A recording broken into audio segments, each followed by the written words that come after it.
nervio, así que tengan paciencia, por favor. Bueno, otro impostor acá, creo que pegó mucho lo del síndrome y me primeriaron y arrancaron con la misma idea. Bueno, ¿quién soy? Soy Juan Manuel Barreneche, me pueden ubicar por esta foto hermosa donde tengo los pelos despeinados como siempre. Trabajo en Restaurando hace casi 3 años, con Ruby más de 5 años y bueno, desarrollando arranqué con COBOL casi en la prehistoria. Me pueden ubicar en Twitter jbarreneche y también en GitHub con el mismo nombre. Bueno, datos y más datos. Uno de los activos más importantes de las organizaciones es la información que tienen. A esta se le da normalmente 2 usos bastante distintos. Por un lado es el registro de las operaciones, es decir, las aplicaciones que normalmente conocemos, donde le dan soporte a la organización. Y por otro lado, el análisis analítico para la toma de decisiones, de cómo ir mejorando la organización. Los sistemas de registro de operaciones, como dije, es en general en los que más trabajamos nosotros, están enfocados en procesar de manera rápida y eficiente y no suelen mantener la historia de qué fue lo que qué fue ocurriendo, sino que van actualizando sobre... Tenés barba, papá. Sí. La barba, loco. Ahí. ¿Se escucha bien? ¿Ahí? ¿Mejor?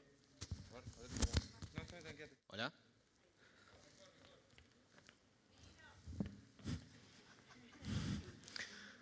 Qué bueno tener fans. Como decía, entonces estos sistemas están enfocados en procesar de manera rápida y eficiente las transacciones. No suelen mantener historia y suelen actualizar la información sobre los mismos datos. Por otro lado, los sistemas que están enfocados en el análisis de datos tienen que poder observar cómo está operando la organización, cómo está procesando y evaluar el rendimiento. Estos tienen que responder preguntas del estilo, bueno, ¿cuántas ventas tuve esta semana? ¿Cómo me ingresaron los usuarios? ¿Cómo está evolucionando el sitio? ¿Cómo funcionó una determinada campaña de marketing? Etcétera. Por eso necesitan tener toda la información histórica de la manera más precisa y con todo el contexto para poder hacer estos análisis. Bueno, hace como un año cuando nosotros encaramos el proyecto, personalmente no tenía mucha idea más allá de lo que había leído un poco en un blog, un poco en la facultad, y realmente me parecía que iba a ser un proyecto faraónico y que sí o sí tenía que ser así, y nada, me asustaba. La realidad es que sí es cierto, hay casos que son proyectos enormes de data analysis, pero no tiene por qué serlo. Con un poco de guía, un poco de conocimiento de las cosas importantes, se puede hacer algo más o menos simple que sirva para el propósito. Acá ven una arquitectura muy simple, muy básica, donde tenemos un montón de fuentes. Estas son consultadas por un sistema de ETL. ETL significa Extract, Transform y Load. Y él las carga en una base de datos central. Esta base de datos central después es consultada por diferentes aplicaciones de BI, que es de Business Intelligence, que son las que usan los usuarios finales como para ir armando reportes, hacer grafiquitos y todo lo lindo. Entonces, bueno, el sistema de ETL, ¿qué es el sistema de ETL? Son realmente un montón de ETLs que tienen muchas necesidades y problemas similares para poder procesar toda esta información y sacarla de las fuentes y poder cargarlas. Como tienen todos estos problemas similares, la idea sería tener algún framework, algún soporte que nos solucione o nos facilite la resolución de estos problemas comunes. Existen opciones ya construidas, algunas atadas a la persistencia en sí, pero no es muy complejo hacer uno a medida y ese fue nuestro caso. Nosotros construimos nuestro propio framework. ¿Qué esperamos del framework de ETL? Que nos ayude con la planificación de la ejecución. Esto no es solo agarrar y decir, bueno, en este momento va a correr determinado proceso y listo. ¿Qué es lo que tenemos que entender de la planificación? Por un lado, la latencia de información con la que vamos a trabajar. Uno puede estar trabajando en proceso batch, es decir, periódicamente corre un proceso, o varios procesos en realidad, que toman la información y la cargan en el destino. Otra siguiente opción para tener datos de manera un poco más continua o casi real time, podemos estar trabajando en micro batch, donde son procesos nuevamente batch, pero que casi que terminan y empiezan el siguiente. Y por último, podríamos estar trabajando sobre un stream de eventos y a cada evento estar cargando la información en el destino. La decisión de qué opción es la que se adecua no tiene que venir de, bueno, trabajo en real time, es más bonito, soy más pistero, más hipster. No, tiene que venir en cuanto nosotros vamos a poder accionar teniendo esa información. ¿Qué quiero decir? Que si las decisiones que yo tomo como empresa, analizando los datos, van a tener un impacto recién en un par de días, de nada sirve ver el real time porque no voy a poder accionar directamente. En nuestro caso, y creo que es en la mayoría de los casos, trabajar con periodicidad de un día sirve para y nos simplifica la complejidad de estar trabajando en real time. Como siguiente punto que nos tiene que ayudar es, como dije, bueno, sí, agendar la ejecución, en qué momento tienen que estar corriendo. Esto a veces no es trivial porque tenemos dependencias entre ETLs que necesitan que ciertos datos estén cargados, o podríamos tener dependencias que determinado proceso en otro sistema haya generado, no sé, la facturación o otro tipo de cosas. El framework nos tiene que facilitar poder declarar todo esto y una vez teniendo este grafo de dependencias nos va a ayudar también a definir cómo vamos a poder estar ejecutando en paralelo o serie las diferentes ETLs. Bueno, sabemos que en nuestro mundo las cosas se rompen y realmente tenemos que poder hacer cada ETL tolerante a las fallas. Necesitamos no estar preocupándonos que si falló y tengo que continuar de vuelta, ¿qué tengo que hacer? ¿Tengo que borrar los datos de destino? ¿Qué va a pasar? ¿Me va a duplicar los datos? Dos atributos que queremos que terminen teniendo nuestras ETL son idempotencia y reinicio desde checkpoint. Con idempotencia esto es, dado que existe la misma información todavía en las fuentes, si yo vuelvo a procesar una y otra vez, en el destino no se empiezan a duplicar, no me tengo que estar preocupando por eso. Y por otro lado, el reinicio desde el checkpoint, si estuvo procesando un largo rato y falló, no quiero volver a esperar todo ese rato que tenga que volver a procesar algo que realmente ya se cargó bien. Entonces, periódicamente, la misma ETL tiene que ir marcando, bueno, hasta acá llegué y ya todo esto lo procesé bien, puedo la próxima continuar desde acá. Bueno, otra cosa que nos tiene que ayudar el framework de ETL es a tener abstracciones de fuentes y destinos. ¿Por qué? Porque nosotros vamos a estar consultando, como dije, un montón de fuentes, algunas muchas veces, y vamos a estar cargando, ya sea en nuestra base principal de Data Warehouse, o vamos a estar cargando también a veces en otros sistemas. Entonces, tenemos que poder repetir y de manera sencilla volver a extraer esos datos o cargarlos. Particularmente nosotros trabajamos con un montón de fuentes, un sistema de mailing, nuestra base de producción, un sistema de facturación, también tenemos eventos en S3 que diferentes ETLs los consumen de manera diferente y los cargan ya sea en el Data Warehouse o en algún otro servicio. Bueno, obviamente hay que testear las cosas para evitar que se rompan. Y algunas de las cosas que queremos poder testear y que sea sencillo hacerlo es que la ETL, el proceso sea completo. Es decir, que toda la información que queríamos extraer se extraiga y se cargue en el destino y no se pierda en algún bug, en algún if que pusimos mal. También queremos verificar la correcta transformación porque no es solo tomar los datos y moverlos y ponerlos en otro lado. A veces hay que ajustarlos un poco para que el usuario final que está haciendo los análisis entienda un poco mejor de qué se está tratando esta información. Y por último, y no menos importante, es verificar la integridad de procesamiento. Todos estos puntos que dije que queríamos de idempotencia y reinicio desde checkpoints, es importante chequearlos para bueno, estar seguros que cuando falle vamos a mandarlo a correr de vuelta y no va a pasar nada malo. Bueno, llegamos al sitio central donde vamos a almacenar toda esta información. Existen muchas opciones. Por un lado tenemos opciones como base de datos relacionales, que ya son conocidas, MySQL, Postgres.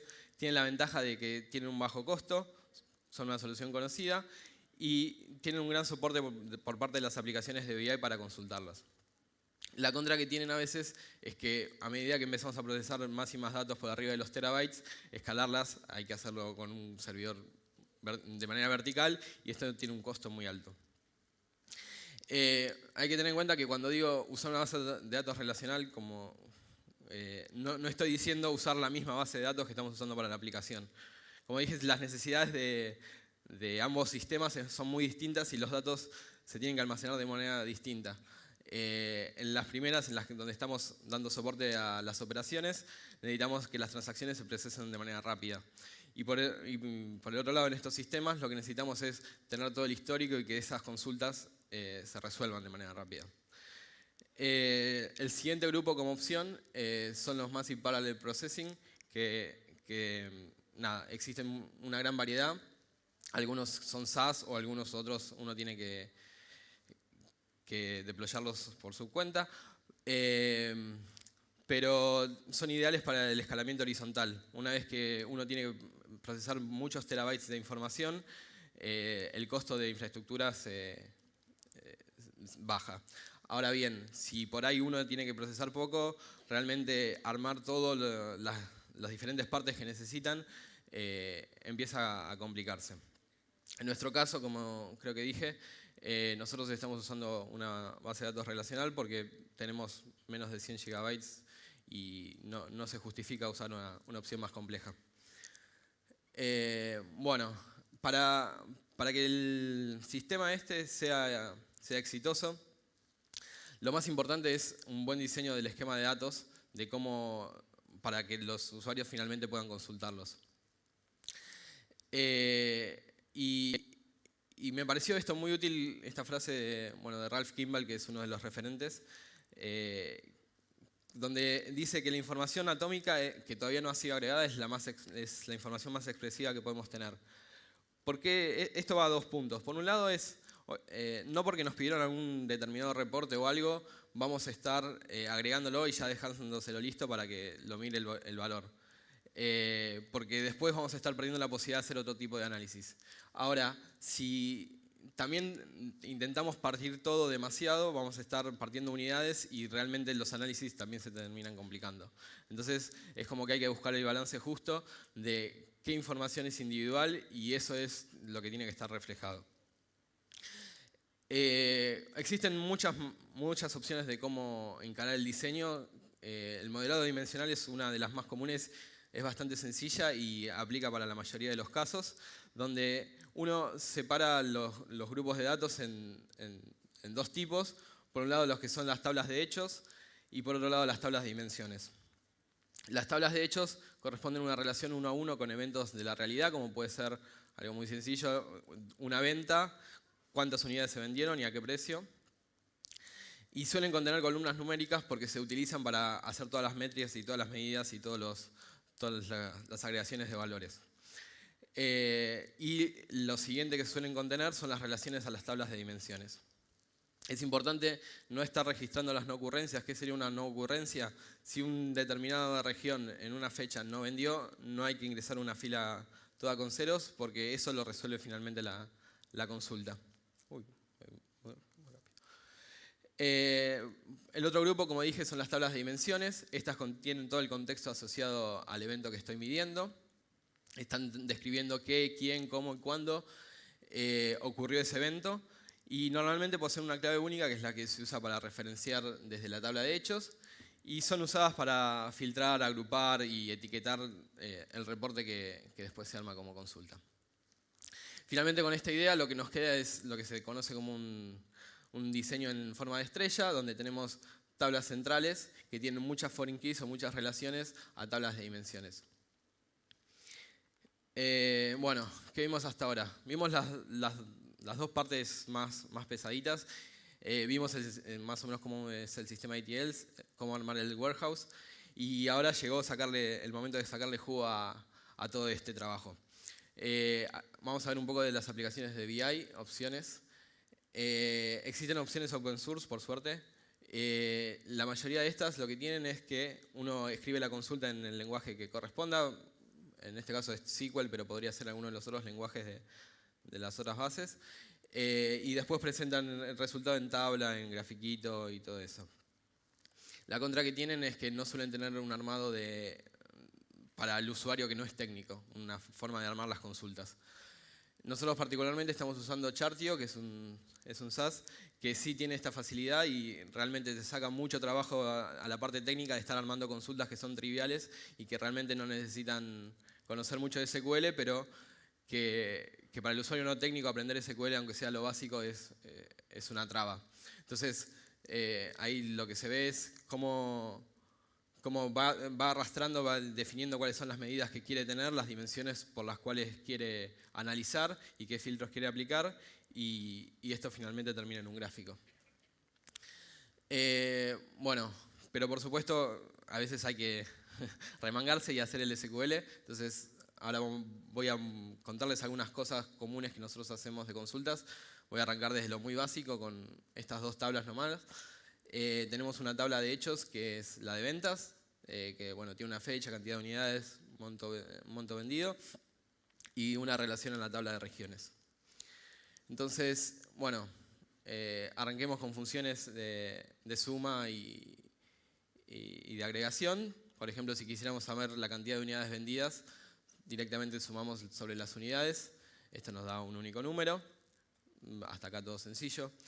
Si quisiéramos después, por ejemplo, no sé, agrupar la cantidad de acuerdo a alguna característica, podríamos, por ejemplo, hacer un group by por la cantidad de unidades y contar cuántas veces se vendió una unidad, 2 unidades o 3 unidades. Y para ya empezar a poder usar todo el modelo, obviamente vamos a tener que empezar a unir con las tablas de dimensiones, con un join y la clave de relación. Podemos agrupar, por ejemplo, por el nombre de la región y obtener cuántas ventas hubo para cada una de las regiones. Bien, una consulta muy típica son consultas de series de tiempo. Ahí lo que queremos hacer es saber en un determinado periodo, cada fecha, por ejemplo, cuánto se fue vendiendo. Y si uno no lo piensa bien, por ahí arrancaría con algo así, donde define el intervalo de tiempo, selecciono sobre las ventas de ese periodo y solo las cuento. El problema que tiene esto es que nos van a faltar todas las fechas donde no tuve ninguna venta. Y si directamente mandamos esta información a alguna herramienta gráfica que no sabe de qué estamos haciendo, nos va a dejar un gráfico que realmente no representa qué es lo que pasó en el sistema. Entonces, existen un par de formas de solucionar este problema. Por un lado, algunas bases de datos soportan la posibilidad de generar series, eso de ahí, donde decimos dónde comienza, dónde termina y cada cuánto queremos generar la serie. Entonces podemos generar directamente ya todas las fechas y unirlo con la tabla de ventas, sin importar si existen ventas o no para esa fecha, y contar la cantidad de eventos.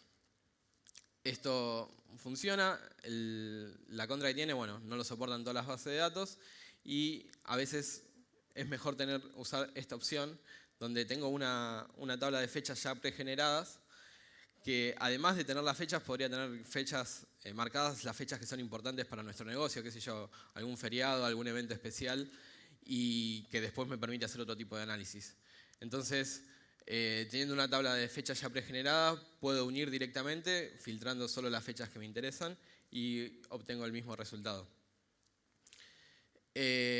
Bueno, algunas cosas interesantes para hacer con SQL un poco más avanzado, las window functions. Estas funciones, o sea, no es una función normal de SQL de las que vimos al principio, lo que cambia es sobre qué ventana de filas voy a hacer la operación. Entonces, yo tengo agrupado por la región, pero quiero hacer una suma sobre todos los registros.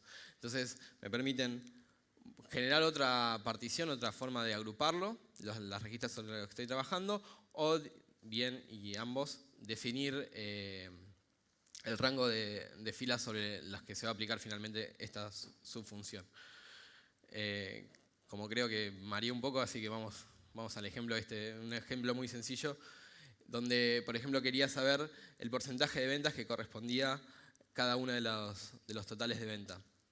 Entonces, además de hacer la suma normal sobre el grupo que hice, que es de esa región, voy a sumar todas las unidades sobre todos los registros. En este caso, como no especifico ninguna partición ni ningún subconjunto de registros, lo que termina haciendo es aplicando sobre todos los registros.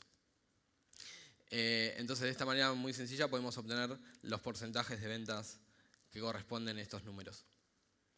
Otras cosas interesantes que se pueden hacer con Window Functions son calcular percentiles, obtener los top 10, donde reagrupo. Sí. Bueno, otro feature no muy conocido, que también es de Postgres, son las Common Table Expressions.